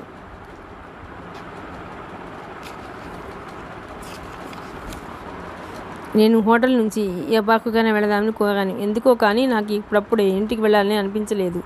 రాజేశ్వరి తల అడ్డంగా ఊపింది. నేను రాను, అత్తయ్యకి ఒంట్లో బాగాలేదు. నన్ను ఇంటి దగ్గర దింపి మీ ఇద్దరు వెళ్ళండి అంది. నాకు కూడా పనుంది అన్నాడు సారథి చేతి గడియారం చూసుకుంటూ. నాకు ఒళ్ళు మండింది. అదే రాజు వస్తానంటే ఆ పని ఎంత ముఖ్యమైనా గుర్తుకు వచ్చేది కాదేమో. ముగ్గురం ఇంటికి వచ్చాం. ఇంట్లో అడుగు పెడుతూనే నేను గతుక్కుమన్నాను. మిస్సెస్ లింగం అమ్మ దగ్గర కూర్చుని మాట్లాడుతుంది. అదుగో వచ్చారు అంది అమ్మ మమ్మల్ని చూస్తూ. ఎలా పాడావు అని అడిగింది రాజుని మొదట పలకరిస్తూ. రాజు బాగానే పాడానన్నట్టు తల ఊపింది. మీరు మందు వేసుకున్నారా అంది అమ్మని. అమ్మ లేదంది. రాజు లోపలికి వెళ్ళిపోయింది. సారథి అమ్మకు వాకిలికి ఎదురుగా ఉన్న కుర్చీలో కూర్చున్నాడు. నేను అక్కడ ఉండటమా లేక వెళ్ళిపోవటమా అని తటపటాయించసాగాను. అమ్మ అడిగేసింది నన్ను. మీనా, నువ్వు సరిగ్గా వెళుతూ రేడియో స్టేషన్కి వెళ్ళలేదా? వెళ్ళానుగా అన్నాను. అశోక్ నగర్ దగ్గర చూశానని అంటున్నారు మిస్సెస్ లింగం. నన్ను ఆశ్చర్యంగా చూశాను. నా గుండెలు ఆగిపోతాయేమో అన్నంత వేగంగా కొట్టుకోసాగినాయి. సారథి తలెత్తి నా వైపు చూశాడు. అమ్మ సారథితో చెప్పింది. నేనేమో మీనాతో రేడియో స్టేషన్కి వెళ్ళిందంటాను. మీ ఆంటీ ఏమో లేదు, ఇంత క్రితం అశోక్ నగర్లో చూశాను అంటున్నారు. నాకు అదే అర్థం కావటం లేదు. సారథి చూపులు ఒక క్షణం నిస్తంగా నా ముఖం మీద నిలిచిపోయినాయి. ఆ తర్వాత ఏమనుకున్నాడో ఏమో. వాళ్ళ మాటల్ని ఖండించలేదు. అవును కాదు తర్కానికి దిగలేదు. మౌనంగా ఉండిపోయాడు. సారథి మౌనం అమ్మకి కొండంత బలం ఇచ్చినట్లయింది. చూసారా, ఈరోజు మీ వెంట స్వయంగా వచ్చింది కాబట్టి సరిపోయింది. లేకపోతే ఈ చిన్న పొరపాటు అనవసరంగా ఎంత పెద్ద అపార్థానికి దారి తీసేదో అంది నిష్ఠూరంగా. మిస్సెస్ లింగం జోక్యం చేసుకుంది. అపార్థానికి ఏముందిలేండి, చీర కూడా ఇదే. మిస్సెస్ లింగం నా వైపు చూస్తూ అయోమయంగా అంది. సారథి ఇలా నన్ను రక్షిస్తాడని, నాకు అండగా నిలుస్తాడని కానీ నేను కల్లో కూడా అనుకోలేదు.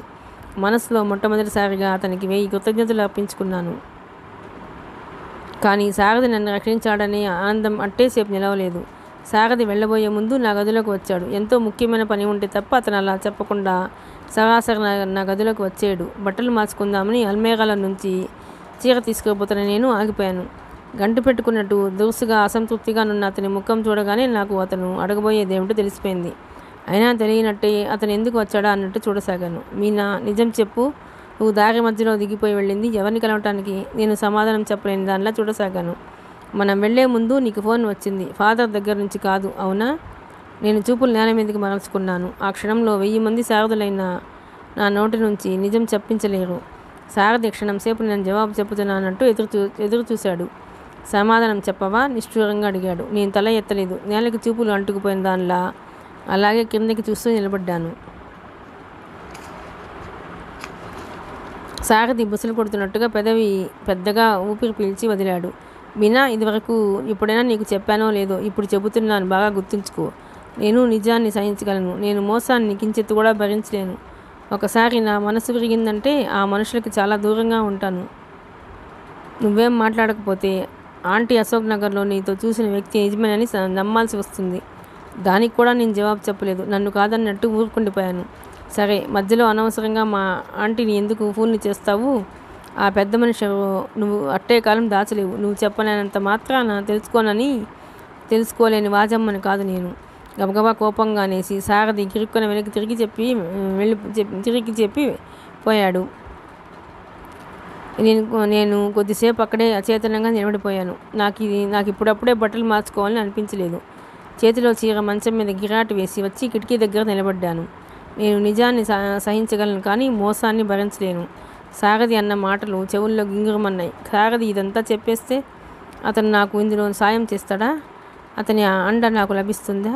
ఆ రాత్రంతా బాగా ఆలోచించిన నేను మర్నాడు మామి ఇంటికి నాతో పాటు రాజుని వెళ్లకుండా నేను ఒక్కదానే వెళ్ళటానికి నిశ్చయించుకున్నాను. అది అన్నగారికి ఎదురు చెప్పలేదు. దాని మొహమాటం నాకు తెలుసు. రాజుని తీసుకెళ్ళకపోతే కృష్ణకి ఆగ్రహం వచ్చే మాట నిజమే, కానీ అది భరించడానికి నేను సిద్ధమయ్యాను. నా ప్రాణ స్నేహితురాలు ఆయన రాజు కోసం ఎవరు ఏమన్నా నేను కిమ్మనకుండా ఊరుకోవటానికి నిశ్చయించుకున్నాను. రాజుని చూసిన మరుక్షణం ఎంత మహత్తరమైందో, కానీ మా మధ్య స్నేహబంధం నానాటికి బలపడుతోంది. అది కూడా నాతో సమంగా, సుఖంగా, ఆనందంగా ఉండాలనే కాంక్షకి నేను లొంగిపోసాగాను. సృష్టిలో తీయనిది స్నేహమేనోయ్ అని చెప్పిన వాళ్ళకి మనసారా అంజలి ఘటించి నిజం సుమా అని ఒప్పుకోనిపిస్తోంది. మర్నాడు మధ్యాహ్నం అయింది. అమ్మకి జ్వరం, జలుబు కాస్త తగ్గినాయి. డాక్టర్ వచ్చి ఇంజక్షన్ ఇచ్చి వెళ్ళాడు. ఈరోజు నేను కూడా బాగా రెస్ట్ తీసుకోవాలని చెప్పాడు.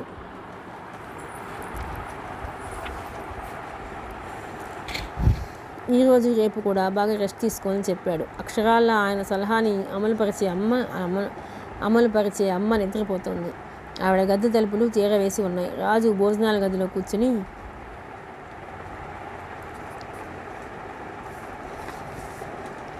తను ఈ మధ్య కొత్తగా నేర్చుకుంటున్న స్వెట్టర్ అల్లుతోంది.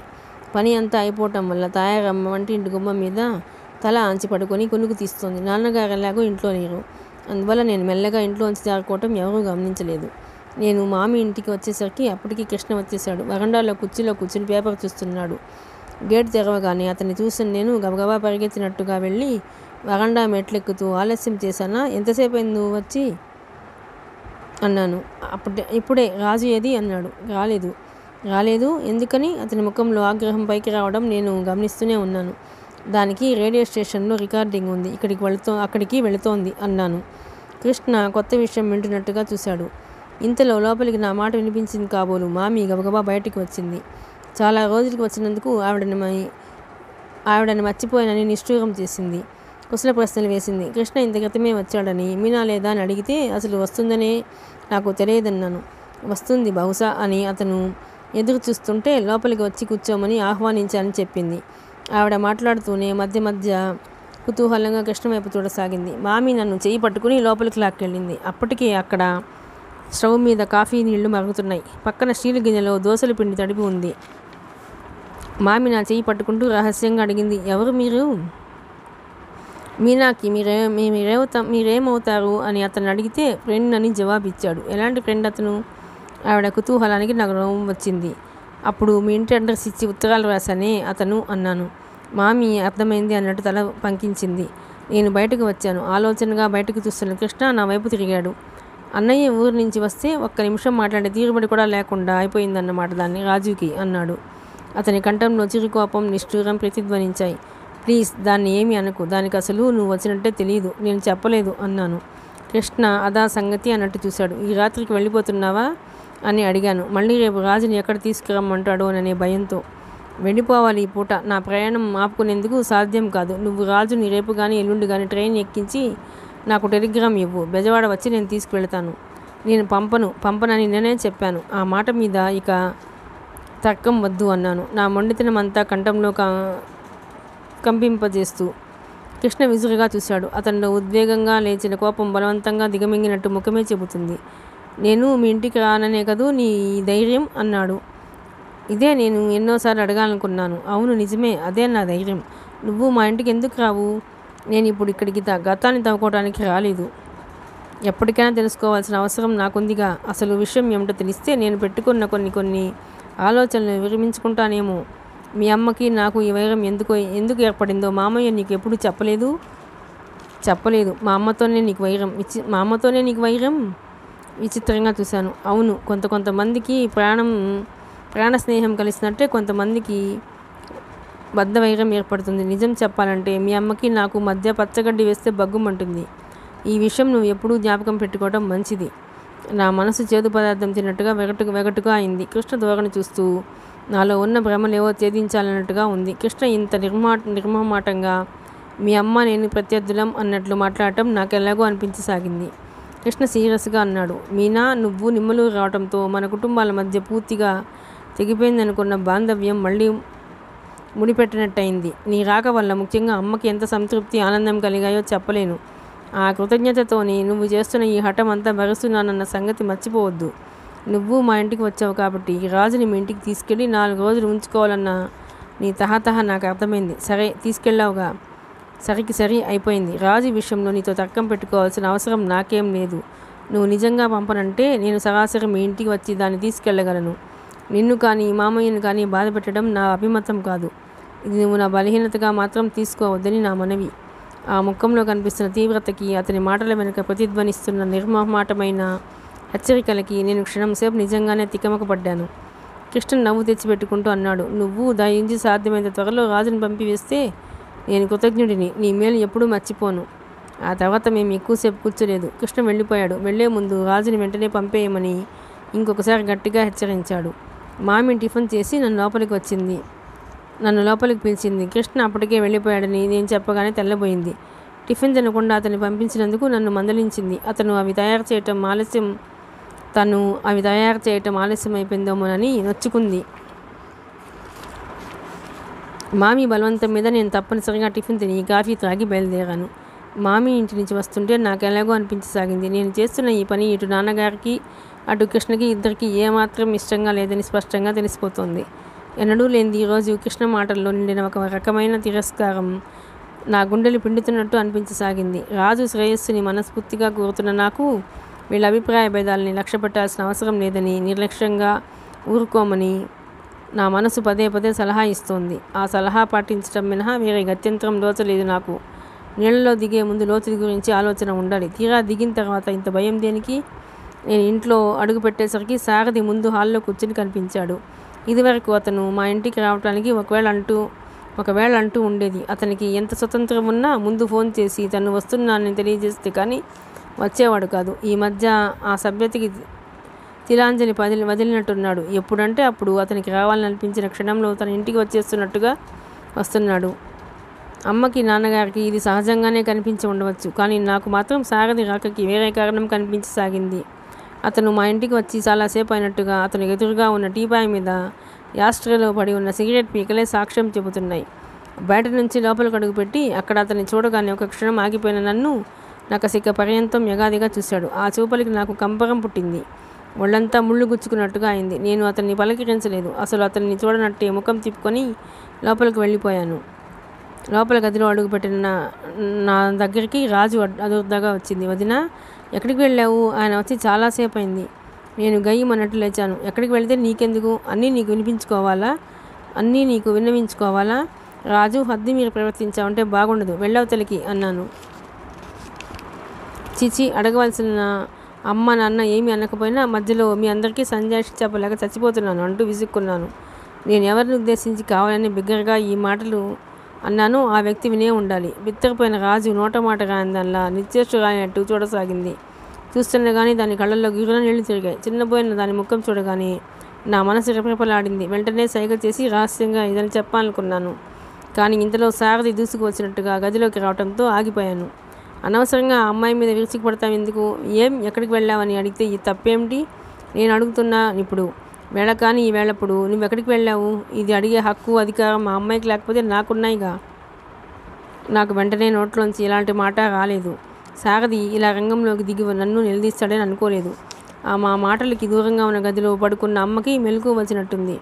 ఏమిటే మీనా, ఎవరా మాట్లాడేది అంటూ నీరసంగా పిలిచింది. నేను సారథి వంక ఎర్రగా చూసి అతని మాటలకి జవాబు చెప్పాల్సిన అవసరం లేని దానిలా అక్కడి నుంచి వచ్చేసాను. అమ్మ గదిలోకి వస్తూనే ఫిర్యాదుగా అన్నాను. చూడు మమ్మీ, రాజు అల్లుతున్న స్వెట్టర్కి పింక్ కలర్ పూలు అయిపోయింది అంటే ఊరికే కూర్చున్న నేను అది దొరుకుతుందేమో తెద్దామని అలా బజార్కి వెళ్ళాను. ఇంతలో సారథి వచ్చాట. నేను రాగానే వీధి వాకిట్లో నిలబెట్టి ఎక్కడికి వెళ్ళావు అంటూ నిలదీస్తున్నాడు. అడిగినందుకు కాదు మమ్మీ, అడగటంలో ఏమిటో ద్వంద్వార్థం. నేనేదో తప్పు పని చేస్తుంటే పట్టుకున్న పెద్ద మనిషిలా మాట్లాడుతుంటే నాకు ఒళ్ళు మండింది. అందుకని నేను ఎక్కడికి వెళ్ళింది నీకు అనవసరం అని చెప్పాను. అమ్మ నా వంక కోపంగా చూసింది. మందలింపుగా అంది. నీకు బొత్తిగా బుద్ధి లేదు. బుద్ధి అనేది లేదే మీనా. అతనితో మాట్లాడే తీరేనాది. ఒకవేళ ఎప్పుడు ఎక్కడికి ఒంటరిగా వెళ్ళావు కాబట్టి అలా అడిగాడేమో. అందులో తప్పేముంది. కాస్త మెల్లగా సమాధానం చెప్పుకోవద్దు. నీకెప్పటికి జ్ఞానం వస్తుందో నాకు అర్థం కాకుండా ఉంది. కంచంలో అన్నీ అమర్చిపెట్టడం కష్టం, కానీ తన్నుకోవడం ఎంతసేపే. ఏడి అతను, ఇలా పిలువు అంది. నేను ముఖం తిప్పుకొని నిలబడ్డాను. పిలవ్వు. నీ మొండితనంతో ఎప్పుడో నా పీకల మీదకి తెస్తావు. రాజు రాజు అంటూ కేకలు పెట్టింది. రాజు నిశ్శబ్దంగా గదిలోకి వచ్చింది. శారదని ఇలా రమ్మనమను, నేను పిలుస్తున్నానని చెప్పు. ఆయన లేరు, వెళ్ళిపోయారు చిన్న గొంతుకుతో అంది రాజు. వెళ్ళిపోయాడా? అమ్మ ముఖంలో చెప్పలేంత ఆవేదన కనిపించింది. ఒక్కసారి నీరసంగా వెనక్కి దిళ్ళకి జారగలబడింది. కర్మ, రామ రామ, ఒక్కరోజు ఒంట్లో బాగోలేకపోతే ఏదో ఒకటి జరగక మానదు కదా. సాధ్యమైనంత త్వరలో ఆ 3 ముళ్ళు వేయిస్తేనే కానీ నా వేదన తగ్గదు. అప్పుడు కానీ కంటి నిండా నాకు నిద్ర రాదు అంటూ నిట్టూపు విడిచింది. ఇంకా అక్కడే నిలబడి నన్ను చూసి శివం ఎత్తిన దానిలా అరిచింది. సిగ్గు లేకుండా దిష్టి బొమ్మలా నా ఎదుట నిలబడ్డావేం? ఓ అవతలికి.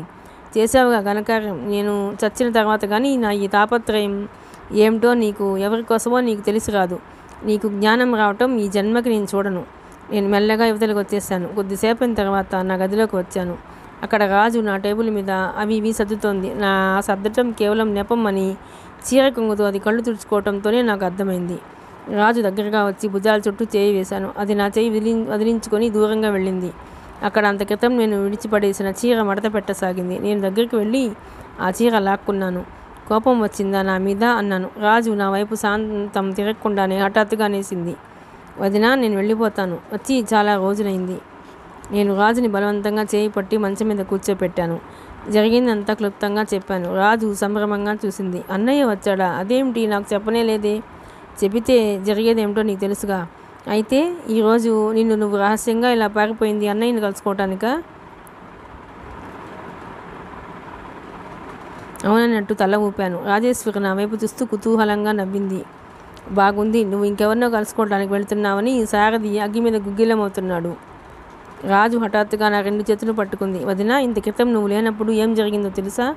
అత్తయ్య నిద్రపోతుందా? సారథి వచ్చాడు. నీకోసం ఇల్లంతా గాలించాను. నువ్వు కనిపించలేదు. నువ్వు లేవని చెప్పినా అతను వెళ్ళిపోలేదు. కూర్చున్నాడు. నన్ను పిలిచి మంచినీళ్ళు కావాలని అడిగాడు. తీసుకెళ్ళి ఇచ్చాను. మీనా ఎక్కడికి వెళ్ళిందో నిజంగా తెలియదా అని మరీ అడిగాడు. నిజంగా తెలియదని చెప్పాను. నన్ను కూర్చోమని, నాతో ముఖ్యమైన విషయం మాట్లాడాలని అన్నాడు. నేను కూర్చున్నాను. మిమ్మల్ని ఒక సాయం కోరుతాను, చేసి పెడతారా అన్నాడు. నా వల్ల అయ్యేదైతే చేస్తానన్నాను. ఈ మధ్య మీనా ప్రవర్తన చాలా విచిత్రంగా ఉంది. ఆ అమ్మాయి మనసులో ఇంకెవరో ఉన్నారని నా అనుమానం. నా ఈ అనుమానం నిజమో అబద్ధమో దయించి మీరు నిర్ధారణ చేసి చెప్పాలి అన్నాడు. నాకు గాబరా వేసింది. ఏం సమాధానం చెప్పాలో తోచలేదు. ఈ ఒక్క సాయం మీరు నాకు తప్పక చేయాలి. మీ మేలు ఆ జన్మాంతం మర్చిపోను. నేనేం చెల్లని కానీ కాదు మీనాని బలవంతంగా అంటగట్టుకోవటానికి అన్నాడు. నేను చూస్తాలేండి అనే వరకు కుదరలేదు. పైనుంచి ఈ సంగతి మీనాకి కానీ కృష్ణవేణమ్మ గారికి కానీ తెలియనివ్వద్దు. ఈ రహస్యం మన ఇద్దరిది, మన మధ్యనే ఉండనివ్వండి. ఉంచుతానని ఒట్టు వేయండి నాకు అంటూ చేయి చాచాడు. నేను ఒట్టు వేయలేదు, కానీ తెలుసుకుంటానని మాట ఇచ్చాను. గబగబా ఊపిరి పీల్చుకోకుండా ఒక గుక్కలో చెప్పినట్టు చెప్పేసింది. నేను చాలా కొత్త విషయం వింటున్నట్టు దిగ్భ్రమగా చూశాను. ఒక పక్క రాజు ఇలా నిష్కల్మషంగా చెప్పినందుకు సంతోషం కలిగింది. ఇంకో పక్క సారథి అలా రాజుని అడిగినందుకు ఒళ్ళు మండింది. ఈ అనాగరికతకి అలవాటు పడిన వాళ్ళు ఇంతే, సూటిగా ఏది అడగలేరు అనిపించింది. రాణి నవ్వు తెచ్చిపెట్టుకుంటూ అన్నాను. ఇంకేం మరి, నా ఫ్రెండ్ మీ అన్నయ్యని చెప్పేయి అన్నాను. అదేం మాటలు వదినా, మా అన్నయ్య నీకు పరాయవాడా? మీ ఇద్దరి మధ్య కూడా నీది ఏముంది? రాజు ముఖం అంతలోకి చిన్నపోయింది. ఏమిటో మన రెండు కుటుంబాలకి ఎందుకు పడదో తెలియదు, కానీ లేకపోతే నువ్వు అన్నయ్య మేనమామ బిడ్డలు కాదా? నువ్వు అన్నయ్య మేనమామ బిడ్డలు కాదా? మేనమామ బిడ్డలు సరదాగా చనువుగా ఉండటం లోకంలో జరిగే సంగతేనయ్యి. వదిన, అన్నయ్య ఇక్కడికి వచ్చి కూడా నన్ను చూడకుండా వెళ్ళిపోయాడేం? నా మీద కోపం రాలేదు కదా? ఆహా, అదేం కాదు, నిన్ను ఉత్తరం రాయమన్నాడు. మళ్ళీ నెలాఖరికి వస్తాడట అన్నాను. రాజుకి నా మాటల్లో కృష్ణ దాన్ని పంపమని ఒత్తిడి చేసిన సంగతి చెప్పలేదు. ఆ రాత్రి నేను పడుకున్నాను. రాజు ఇంకా పడుకోవడానికి రాలేదు. అమ్మ గదిలో ఏదో పని చేస్తోంది. ఇంతలో తాయారమ్మ, అమ్మాయి గారు వక్క పలుకుంటే పెడుదురు అంటూ నా గదిలోకి వచ్చింది. నాకు ఆశ్చర్యం వేసింది. నేనెప్పుడూ వక్క తినను. ఇది ఆవిడకి తెలుసు. ఆవిడ వచ్చింది వక్క పలుకు కోసం కాదని నాకు తెలిసింది. ఆవిడ నా మంచం దగ్గరికి వచ్చే ముందు మళ్ళీ గుమ్మం దగ్గరికి వెళ్ళి ఒకసారి అటు ఇటు బయటికి తొంగి చూసి మరీ వచ్చింది. ఆవిడ ఈ ధోరణి నాకు తెలిసిందే. అతి ముఖ్యమైన రహస్యం ఏదో చెప్పడానికి వచ్చిందని గ్రహించాను. ఏమిటి అని అడిగాను. కంఠం తగ్గించి నాకు ఒక్కదానికి వినపడేంత మెల్లగా చెప్పింది. అమ్మాయి గారు, పెద్దదాన్ని చెబుతున్నాను. నా మాట ఎప్పుడు అసత్యం కాదు. మీరు పాముకు పాలు పోస్తున్నారు అంది కళ్ళు తిప్పుతూ. అంటే అన్నాను.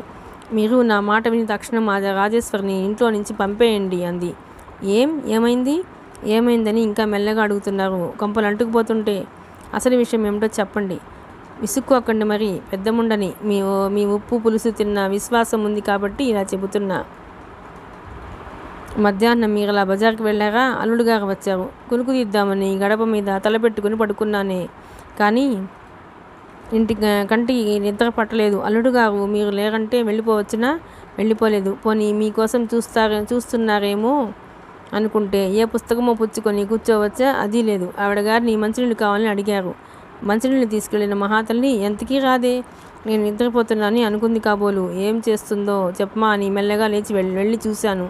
ఇద్దరు ఏమిటో మాట్లాడుతున్నారు. అల్లుడు గారు ఏమిటో కానీ చేయి చాచి ఒట్టు వేయమంటున్నారు. ఈ కులుకులాడి వగలిపోతూ తల తిప్పుతోంది. చేయి తిప్పుతూ కంఠం తగ్గించి అతి రహస్యంగా చెబుతున్న ఆవిడ ధోరణికి నాకు ఫక్కుమని నవ్వు వచ్చింది.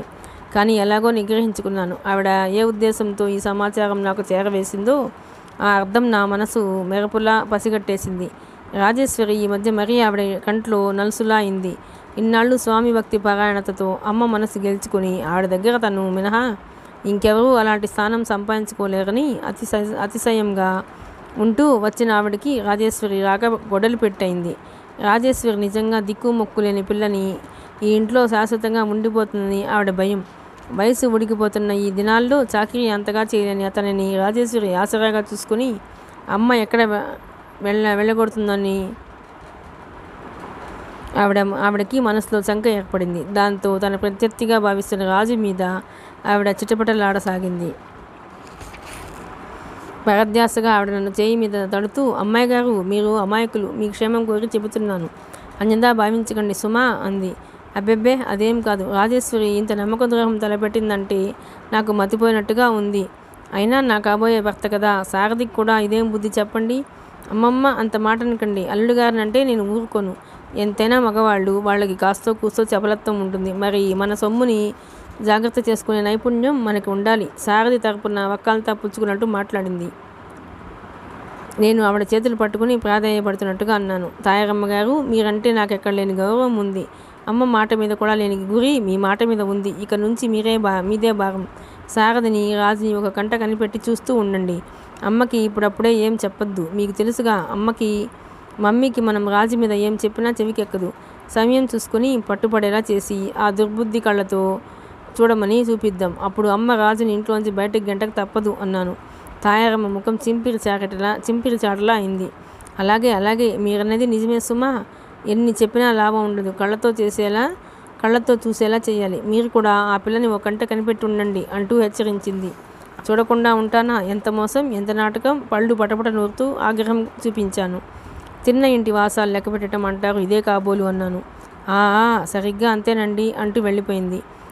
అమ్మ తాయారమ్మ చెప్పుడు మాటలు వినేవాళ్ళు ఉండాలి కానీ ఇలాంటి వాళ్ళు కొంపలు తీస్తారు కదా అనుకున్నాను. మిగతా కథ 11వ భాగంలోనండి. ప్లీజ్ అండి, ఈ నవల కనుక మీకు నచ్చినట్లయితే లైక్ చేయండి, షేర్ చేయండి, సబ్స్క్రైబ్ చేయండి.